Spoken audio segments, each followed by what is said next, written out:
Nós estamos aqui com o Dr. Rafael Stelmach, ele é pneumologista do Hospital das Clínicas da Universidade de São Paulo, presidente da Fundação ProAR e coordenador da GINA, Iniciativa Global de Combate à Asma. Dr. Rafael Stelmach, muito boa noite. Muito boa noite, Tânia. Obrigado pela oportunidade de conversarmos um pouco tarde, mas ainda um bom horário. Sim, ainda dá para prestarmos um bom serviço para os nossos ouvintes. Bom, os quadros de agravamento da Covid são de problemas pulmonares. Essa é uma característica da doença, certo? Certo.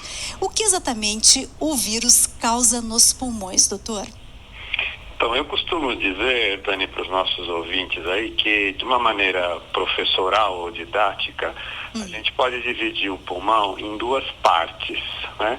Primeiro, para que serve o pulmão? O pulmão serve para captar o ar e levar o oxigênio para dentro dos pulmões.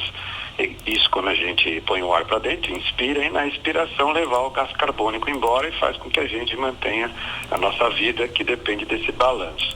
Então existem duas partes do pulmão. Uma parte que é um sistema de canais chamados brônquios ou bronquíolos bem fininhos que levam o ar até, vamos dizer, as partes mais periféricas, né, mais longe do pulmão, mais próximo dos ossos, da caixa torácica, aonde o ar encosta com o sangue. Desculpa, o ar?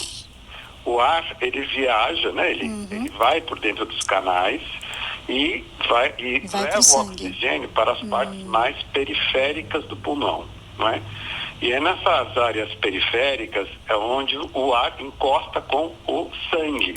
Existe sangue dentro do pulmão ao lado do ar. Um sistema que parece assim uma espécie de favo de mel, aqueles buracos do favo de mel onde se faz a troca do oxigênio pelo gás carbônico. E aonde o vírus ataca? Ele ataca exatamente o coronavírus, entre outros, ataca exatamente essa área periférica, como eu chamei de favo de mel, aonde faz a troca do oxigênio com o gás carbônico, certo? E assim, desta maneira, quando tem a invasão, a lesão do vírus, fica mais difícil de que haja essa troca do oxigênio pelo gás carbônico, o que faz com que as pessoas tenham falta de ar e passam mal porque não tem oxigênio suficiente para o organismo funcionar adequadamente. Entendi. Esse é o quadro de pneumonia? Ainda não. Na verdade, o vírus, ele não é capaz de fazer uma grande pneumonia. Na verdade, é o que ele faz. O vírus é uma estrutura muito simples e o próprio organismo não reconhece o vírus, por ele ser simples, como um agressor, né? E ele deixa, inclusive, o vírus entrar dentro das células dos nossos pulmões, nessas áreas, como eu falei para você, mais periférica. Por quê? Porque o vírus, ele precisa dessas células, de toda a estrutura dessas células nossas para produzir novos vírus, né, para se replicar. Então, o que acontece é uma grande inflamação pela entrada do vírus, que acaba destruindo um pouco essa estrutura, às vezes até muito essa estrutura, e começa então um processo que é de destruir ou desmontar essa estrutura que faz a gente respirar. E o que acontece em seguida, até aí normalmente os sintomas não são muito importantes, né? O que acontece em seguida é que o nosso organismo tem um sistema de defesa que é extremamente eficaz e extremamente efetivo. Ele ataca as nossas células brancas, né, que a gente tem as vermelhas, que levam oxigênio, e as brancas, que são os nossos defensores. Essas células brancas, ela ataca o pulmão e o vírus, na verdade, o vírus e o pulmão. É aí que começa o problema da dificuldade respiratória. E destrói um pouco toda essa estrutura que é perfeita, né? É muito funcional e deixa a gente se manter vivo.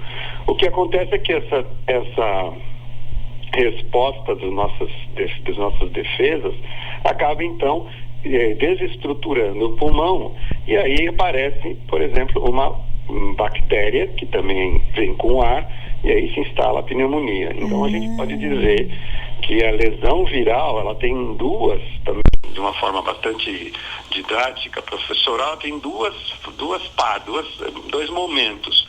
O momento em que o vírus se instala e se reproduz, e o momento quando o corpo responde a essa agressão e um oportunista, que é a bactéria, faz a pneumonia. Ou seja, não necessariamente existe a pneumonia pela bactéria, mas sempre existe a lesão pelo vírus. Entendi. E essa resposta do organismo à presença do vírus. A questão é como é que o organismo vai reagir. Faz algumas lesões, mas ele não tem essa capacidade de diminuir a imunidade da gente, não. Ao contrário, ele vive com a gente muito bem. Então pronto. Não é um vírus que tem, vamos dizer, que ameaça a vida das pessoas, não. Mas ele está sempre, a herpes zoster é uma variação específica de algumas apresentações desse vírus que é chamado de zoster. Certo. Bom, o que mais aqui, doutor Rafael? O pessoal está mandando pergunta aqui. A Isaura Ferreira quer saber se já há uma definição, se de tempos em tempos teremos que conviver com o surto da doença.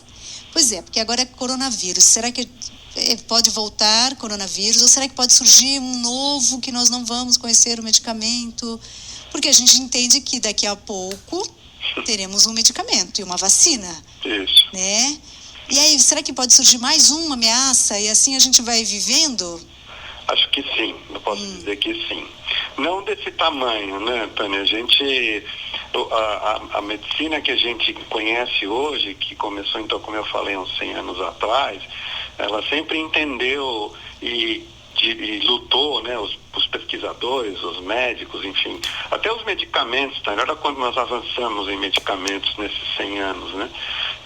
Mas a gente sempre soube que uma pandemia mundial seria possível, feitos em investigações e estudos científicos. Isso é possível de acontecer porque essas estruturas como o coronavírus são muito simples e são originárias de passagens em outros animais, né? Se fala, por exemplo, do coronavírus, que como foi também na SARS, né? Nessa infecção que a gente teve da SARS há um tempo atrás, que era corona também, inicia-se em morcegos, geralmente mamíferos.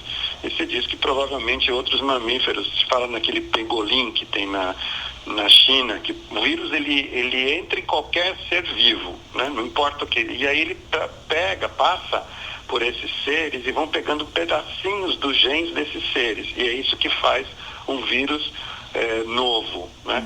Então, respondendo a pergunta, pode acontecer sim, a gente tenta se precaver, mas infelizmente eu diria que a gente não se preparou para isso, apesar de ter alguns sinais importantes, se nós lembrarmos o que aconteceu recentemente, ebola, zika, chikungunya, que foram menores, são menos agressivos, mas eles existem. Então pode acontecer. Com o coronavírus, não se sabe quanto tempo a gente vai viver com ele. Quer dizer que ele vai continuar desse jeito? Não, provavelmente nós vamos ter uma diminuição da capacidade dele de fazer o que ele faz, esse estrago. Ele vai sendo, a gente vai tendo as nossas defesas, né?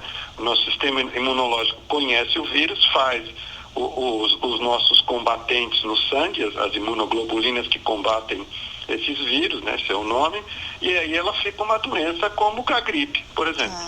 A questão é que a gente estava sem defesa nenhuma, é isso? Exatamente. A gente está ainda, né? A Mari Brandão diz: o que me assusta é a rapidez e a letalidade com que o vírus age. Exatamente. Então é por isso, porque nos pegou absolutamente desprevenidos. Essa é a característica e o que assusta mais nesse coronavírus especificamente, exatamente isso. E é a primeira pandemia que de fato se destaca. As outras que o senhor citou aí foram pandemias? Ebola? Foram também pandemias, mas não mundiais. Não chegou no Brasil ebola, por exemplo. Não chegou mesmo. Nós tivemos aqui zika e chikungunya muito no Brasil, né?